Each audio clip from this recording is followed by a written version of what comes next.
Craig. It's always such a big day for your club, isn't it? It's really grown over the years. You're looking forward to it?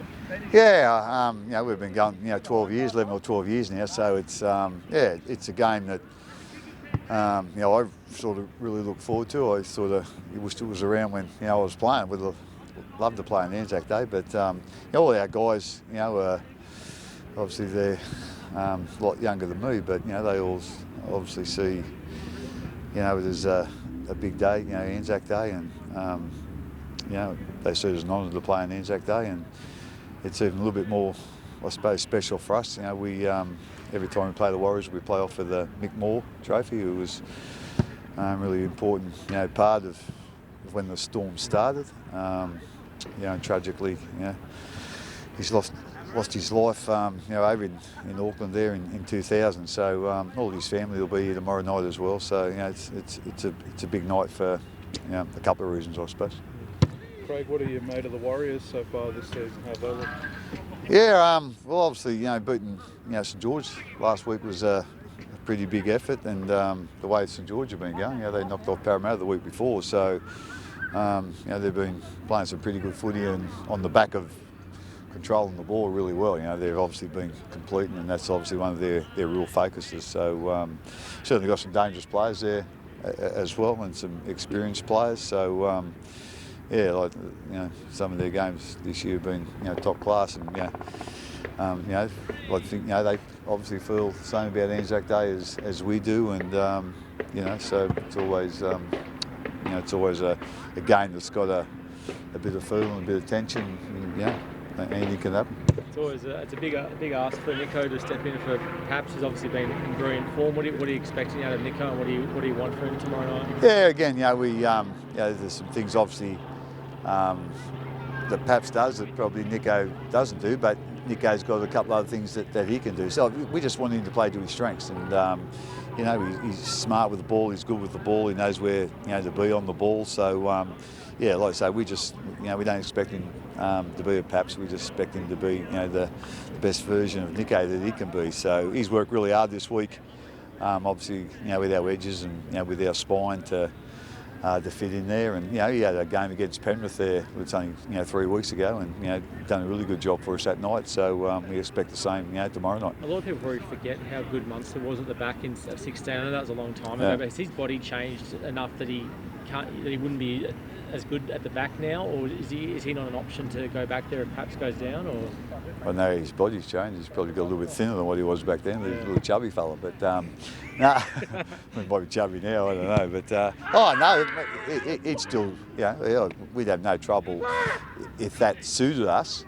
To put Munster back there. So there's points been made a few times. We've got 3 fullbacks in our spine. Like Hughes was a fullback as well. Munster was a fullback when both those guys as young guys, when they started in NRL, they were both fullbacks. So we wouldn't have any hesitation in putting either of them back there if we thought that would help us or suit us. But we're really happy. We obviously prefer Paps be playing, but without a doubt. But Nico's been doing a wonderful job on the bench in a few positions. But fullbacks is his spot. So as I said, we just expect him to be the best version of himself tomorrow night, and I'm sure he'll be looking. It's his first Anzac Day game, so he'll be looking forward to that.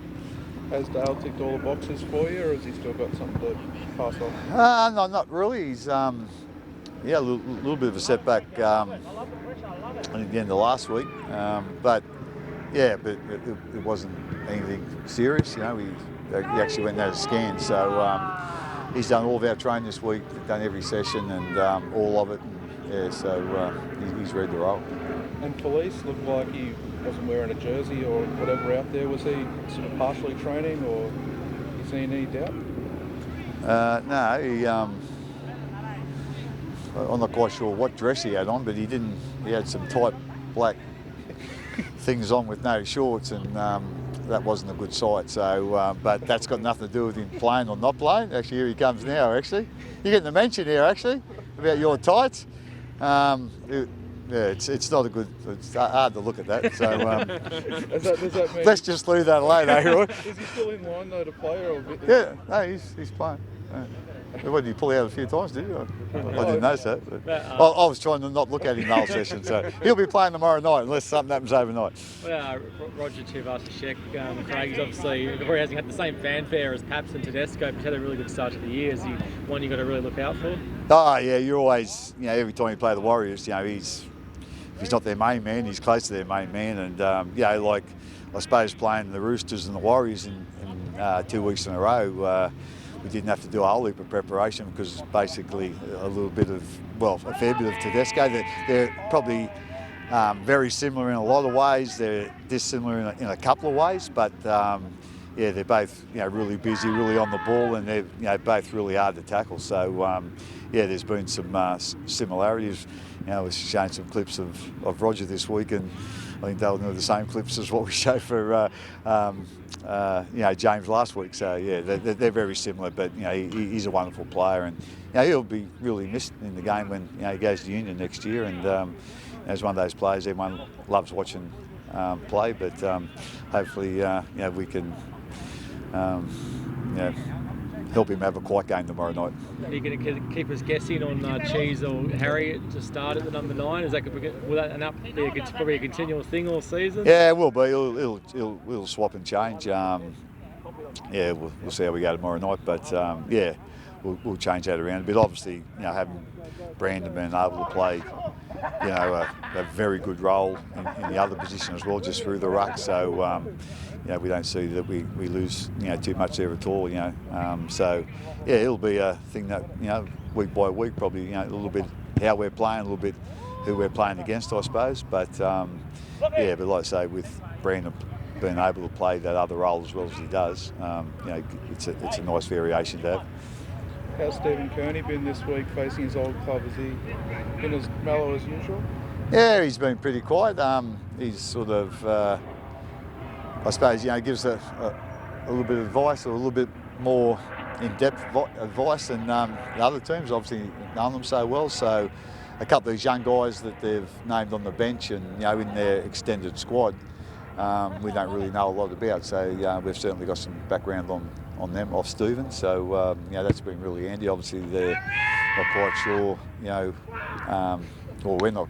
We certainly don't know what their side's going to be. With they've lost a few outside backs. So, the young guys that are coming in, or maybe coming in. Steve's given us a bit of background on them, and obviously they look very competent. So we'll need to do a good job on those guys as well. Thanks, guys. Thank you.